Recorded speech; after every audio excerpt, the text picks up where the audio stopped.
அதாவது ஒவ்வொரு ஸ்டெப் எடுத்து வைக்க பிரச்சனை அதிகமாகுது. இருந்த வாசல் எல்லாம் அடைபடுது. இதை பார்த்துட்டு தான் பவுல் சொல்றாரு, எனக்கு நம்பிக்கை அற்று போயிட்டு. இப்படி சொல்லிட்டு இருந்த பவுல ஒரு சமாதான சூழ்நிலைக்குள் கொண்டு வந்தல்ல அவன் சொன்னது. அதே காற்று அடிச்சிட்டு இருக்கும் போதே, அதே அனுகூலம் இல்லாத பாதையில் நின்றுதான் சொல்லுகிறார், எனக்கு தேவனிடத்துல நம்பிக்கை இருக்கு, எனக்கு தேவனிடத்துல நம்பிக்கை இருக்கு, எனக்கு தேவனிடத்துல நம்பிக்கை இருக்கு. ஹல்லேலூயா.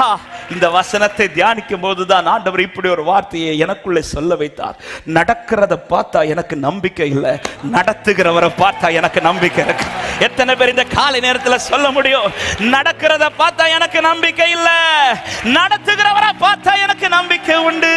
என் கண்களை ஏறெடுப்பேன், என் கைகளை உயர்த்திடுவேன், உம்முகம் நோக்கிடுவேன், நான் வெட்கப்படுவதில்லை, என் கண்களை ஏறெடுப்பேன், என் கைகளை உயர்த்திடுவேன், உம்முகம் நோக்கிடுவேன். நான் இந்த வார்த்தை சொல்லுங்க பாருங்க, என் கண்களை ஏறெடுப்பேன். நடக்கிறத பார்க்காதீங்க, நடத்துகிறவரை பாருங்க. கோராமா சந்தலரா